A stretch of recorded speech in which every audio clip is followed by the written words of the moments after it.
بسم اللہ الرحمن الرحیم الحمد للہ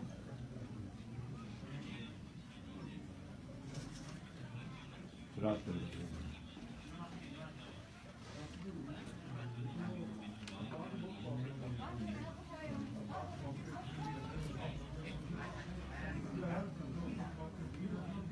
أعوذ بالله السميع العليم من الشيطان اللعين الرجيم بفضل بسم الله الرحمن الرحيم الحمد لله رب العالمين والصلاة والسلام على أشرف الأنبياء والمرسلين خاتم النبيين سيدنا ونبينا ومولانا أبي القاسم محمد اللهم صل على محمد وآل محمد وآله الطيبين الطاهرين المعصومين المظلومين ولعنة الله على أعدائهم أجمعين من الآن إلى آخر يوم الدين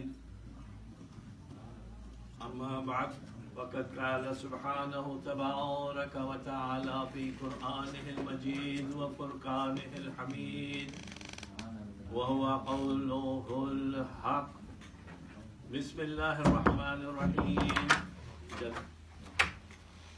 إنا نحن نزلنا الذكر وإنا له لحافظون اللهم صل على محمد وآل محمد آپ اجازت ہے بسم اللہ بسم اللہ. عزیزان محترم، ایام اربعین کے سلسلے میں اور محرومین کے لیے جو مجلس کی جاری ہے، چونکہ ابھی تک ایام اربعین کے مجلس جاری و ساری ہیں اور رہیں گی، چاہے ہم رہیں نہ رہیں انشاءاللہ. تو عزیزان محترم، جس آیت کو میں نے اپنا عنوان کلام بنایا ہے، مگر اس سے پہلے کہ میں اپنے اس موضوع کی طرف مختصراً، چونکہ ٹائم بھی بہت زیادہ نہیں ہے، آگے بڑھوں، آپ کے سامنے ڈاکٹر محمد اقبال کے کچھ شاعر جو بہت ٹچ کرنے والے ہیں، شاید آپ دھیان سے سنیں گے تو اور اس پر منن کریں جا کے، اور ہمارے لیے بہت مفید ہوگا. کہتے ہیں کہ منزل سے آگے بڑھ کر منزل تلاش کر، مل جائے تجھ کو دریا تو سمندر تلاش کر، ہر شیشہ ٹوٹ جاتا ہے پتھر کی چوٹ سے، پتھر ہی ٹوٹ جائے وہ شیشہ تلاش کر،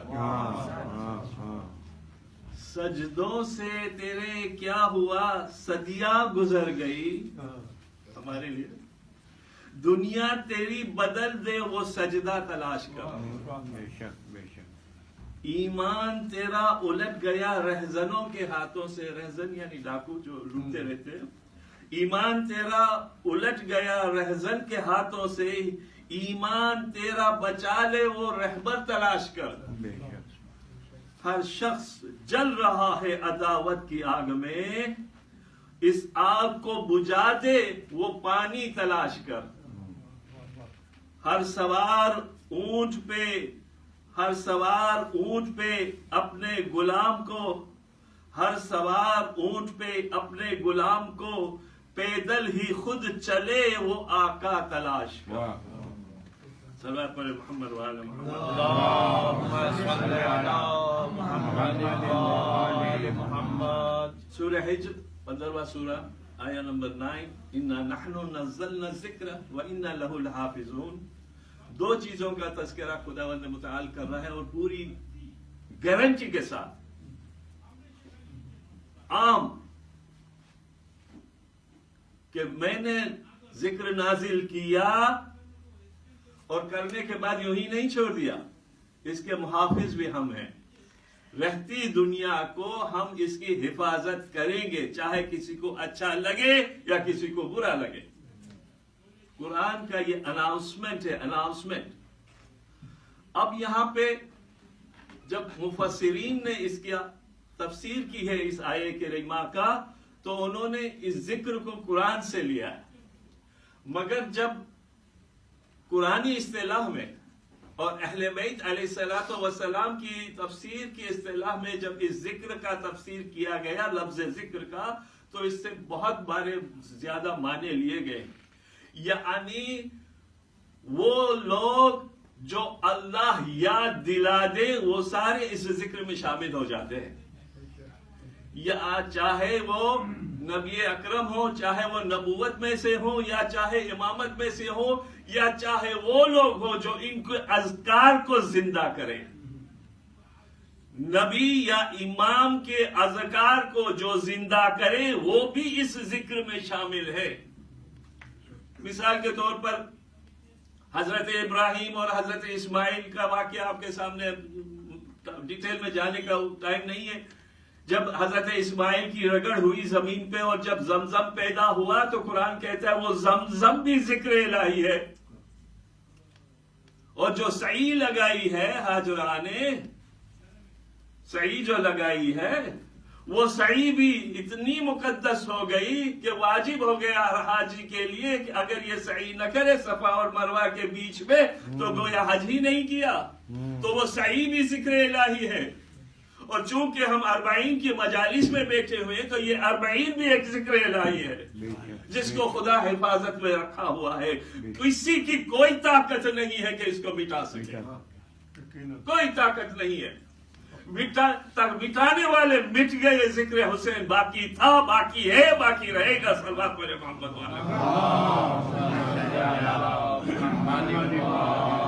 میری چوٹی کا زور لگایا گیا اس ذکر کو. ابھی بھی واقع ہوئے جو بغداد میں ہوا تھا اور جو ابھی ڈاکیومنٹریز بنائی جا رہی ہے، نعوذ باللہ. یہ ساری سیاست ہے، یہ ساری پالیسیز ہے اس مقصد کو پاش کرنے کے لیے، مگر خود پاش ہو گئے. صدام ملعون کی مثال آپ کے سامنے. مٹ جائیں گے وہ لوگ جو اس طرف آنکھ اٹھا کے بھی دیکھیں گے. تو اور یہ 40 یہ واک جو ہے نا وہ آج کی بات نہیں ہے، صدیوں سے چلی آ رہی ہے. تاریخ میں جائیں، بڑے بڑے علماء، جید علماء نے اس میں حصہ لیا. اور دیکھیں تو صحیح، ذرا ایک طرف میں توجہ دلانا چاہتا ہوں، میرے پاس ٹائم نہیں ہے. میں نے ابھی ریسرچ کر کے دیکھا ہے کہ کربلا جو ہے نا ایک چھوٹا سا شہر ہے. اس کی کل آبادی 2019 546,000، 5,46,000. اب اس چھوٹے سے شہر میں 25 ملین، ابھی مجھے خبر ملے کہ 30 ملین تک پہنچ گیا. 30 ملین لوگ یہاں آتے ہیں، اطمینان کے ساتھ اپنی زیارت و اعمال کرتے ہیں، اپنی واک کرتے ہیں. اور کسی میں سے ایک شخص سے بھی اگر آپ پوچھیں کہ بھیا یا بہنا یہ تو بتاؤ کہ آپ کو کوئی تکلیف ہوئی، کوئی کھانا کم ہوا، کوئی تکلیف پیدا ہوئی اس واک کے درمیان یا حرم میں، تو کہے گا لا واللہ، لا واللہ. زبردستی سے ہمیں کھانا کھلایا گیا، زبردستی سے ہماری خدمت کی گئی، یہاں تک کہ ہماری پیروں کی چمپی کی گئی. یہ کیا؟ ذرا غور کریں. جب 30 ملین کا قافلہ چلے تو ان کے کھانے پینے کا انتظام ناممکن ہے، جتنی بڑی سرکار کیوں نہ ہو، ناممکن ہے. عزیزان محترم، 2 روٹیاں بھی اگر کوئی کھائے نہ دن میں تو 60 ملین روٹیاں بن جاتی ہے. کون پکا سکتا ہے 60 ملین روٹیاں؟ یہ کرم ہے، مولا ابا عبداللہ الحسین ہے، اور ملائکہ کا انجام ہے، خدمت ہے جو مولا کے لیے انجام دے رہے ہیں. کیونکہ کل عاشور کے عصر عاشور کو وہ ملائکہ کا ہجوم آیا تھا مولا کے ساتھ لڑنے کے لیے، حفاظت کرنے کے لیے. مولا نے واپس کر دیا تھا تو ان فرشتوں نے خدا کی اجازت سے یہی کہا تھا کہ رہتی دنیا تک ہم حرم میں جا کے طواف کریں گے اور حفاظت کریں گے. وہی حفاظت آج ہو رہی ہے اور ہوتی رہے گی. کسی کی یہ طاقت نہیں ہے کہ ایسا اس میں کوئی فرق ڈال حاصل کر سکے. برمنگھم کی مثال لے لیں. محترم، 1 ملین سے کم آبادی. یہاں پہ اگر 2 ملین لوگ آ جائیں، خدا نہ کرے 2 ملین لوگ آ جائیں تو جائے لیڈر یا ہمارے جو سپر مارکیٹ سے، میں نے جمعے میں دیکھا ہے، میں خود بھی جاتا ہوں، یہاں سے جا کے لیڈر میں سپر شاپنگ کر دیتا ہوں کیونکہ کچھ چیزیں سستی ہوتی ہیں. 2 ملین لوگ اگر ہمارے برمنگھم میں مہمان ہو جائیں تو کھانا ختم ہو جائے گا. یہ صرف صدقہ ہے کربلا کا اور حسین کی قربانی کا جو آج یہ سلسلہ جاری و ساری ہے. اللہ اکبر. آنکھوں سے آنسو نکل آتے ہیں. اور یہ کون ہے پتہ ہے؟ کون ہے یہ لوگ؟ گورنمنٹ نہیں ہے، غریب لوگ ہیں. غریب. پوچھے کیا کرتے ہو آپ؟ کہا پورے سال کی جو ہماری آمدنی ہے نا، اس میں سے بچا بچا کے اکٹھا کر کے ہم رکھتے ہیں تاکہ جب زوار ابا عبداللہ آئے تو ہم ان کی خدمت کر سکیں. چھوٹے چھوٹے نہال راستے میں کھڑے بیٹھے، کوئی کھجور، کوئی ٹشو، کوئی پانی، کوئی جوس سرو کر رہا ہے. اللہ اکبر. ہمیں درس لینا چاہیے عزیزان محترم. وقت نہیں ہے، میں مختصر کر رہا ہوں. سید ابو الحسن اصفہانی نام سنا ہوگا آپ نے، شیخ بیٹھے ہوئے یہاں پہ، جو آخوند خراسانی کے اسٹوڈنٹ تھے. ہمارے جو آنسو ہیں نا یہ، اور اس کی کتنی اہمیت ہے اس کے بارے میں کہہ کے اپنے مسائل کی طرف آ جانا چاہتا ہوں. آیت اللہ نائمی اور آیت اللہ یزدی یعنی 1355 یا 1936 کے بعد آپ مرجع ہوئے. تو ابو الحسن اصفہانی جس کے اسٹوڈنٹ بھی ماشاءاللہ بڑے بڑے نام ہیں، مرزا حسن برجردی، سید محمود شہرودی، سید محسن حکیم، سید ہادی میلانی، سید محمد حسین طباطبائی. آپ نے کسی اپنے شاگرد میں جو خطیب تھا تو اس کو ایک مرتبہ بلایا. اتنا مجید عالم، اللہ اکبر. انہوں نے بلایا اپنے کسی خطیب کو اور کہا میں چاہتا ہوں کہ تم اپنے مجمع میں سے 40 ایسے لوگوں کو چنو جو صحیح طور سے مولا کے اوپر گریہ کر رہے ہو اور ان کو آنکھوں سے آنسو نکلتے ہو. ہم سبھی نکالتے ہیں آنسو. خداوند متعال ہمارے آنسوؤں کو بھی پاک کی رومال میں جگہ عنایت فرمائے. الہی آمین. وہ تعجب ہو گئے، مگر چونکہ مجید عالم تھے، استاد تھے، تو آپ نے اپنا حکم مان کے 40 لوگوں کو چن کے بلایا. اور بلانے کے بعد جب آپ لوگ سب آ گئے تو آیت اللہ ابو الحسن اصفہانی اندر کے کمرے میں تھے اور آپ نے کہا کہ ایک ایک کو میرے پاس بھیجو. ایک جاتا رہا، 2 منٹ کے بعد واپس روتا ہوا نکلتا.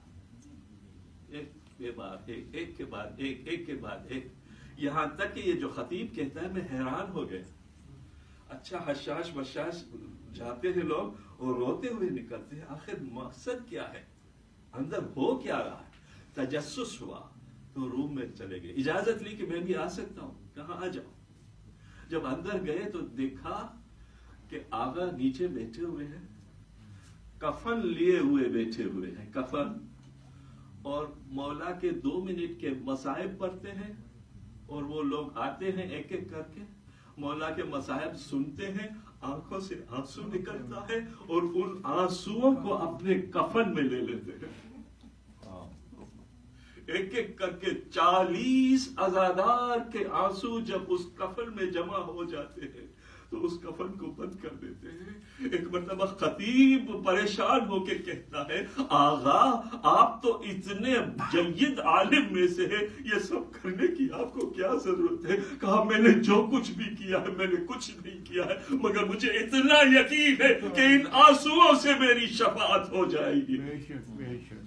اللہ دارا نے حسین یہی قافلہ جب مدینہ واپس ہوا ہے نا تو ایک مرتبہ شہزادی زینب کی نیند ہو گئی، سو رہی تھی، تو خواب میں اپنی ماں فاطمہ زہرا کو دیکھا کہ وہ آئی ہوئی ہے. اور جب بیٹی ماں کو دیکھتی ہے نا تو دل کے بند کھل جاتے ہیں. ایک مرتبہ اپنی ماں سے کہتی ہے اماں اب آئی ہو اماں اب آئی ہو. جب سب لٹ گیا اماں اکبر گرے اس کے سینے میں پرچی لگی وہ آپ کو پکارتا رہا. قاسم کا لاش پامال ہوا اماں وہ آپ کو پکارتا رہا. اصغر کے گلے میں تیر لگا مولا ماما آپ کو وہ پکارتا رہا. عباس کے دونوں بازو قلم ہوئے اماں وہ آپ کو پکارتا رہا. اور آخر میں خود آپ کا بیٹا حسین جس کو آپ نے چکی پیس کر پالا تھا بہت سارے زخموں سے چور ہو کے گورے سے گرا. اماں باپ آئی ہو. یہ سننے کے بعد بی بی ایک مرتبہ زینب سے مخاطب ہو کے کہتی ہے زینب تجھے کیا معلوم تو نے مدینہ چھوڑا میں نے قبر چھوڑی. تو کربلا پہنچی میں کربلا میں تیرے ساتھ تھی. تو شہیدوں کو تیار کر کے بھیجتی رہی میں شہیدوں کو گورے سے گرتے ہوئے گود میں لیتی رہی. قاسم گرے میں نے گود میں لیا. اکبر گرے میں نے گود میں لیا. اصغر گرے میں نے گود میں لیا. ارے خود اپنے بیٹے کو میں نے اپنے گود میں لیا. ہاں زینب میں نے سب کو آرام سے گود میں لے لیا مگر ہائے عباس جس کے بازو کٹے ہوئے تھے وہ منہ کے بل زمین پہ گرا. اے زینب سنو جب تیرا شامیوں نے وہ پتھروں سے استقبال کیا تو وہ پتھر میں نے اپنے سر پہ لے لیا. اگر تجھے یقین نہیں آتا تو دیکھ آج تک میرا سر زخمی. لعنت اللہ علی القوم الظالمین. وسيعلم الذين ظلموا أي منقلب ينقلبون إنا لله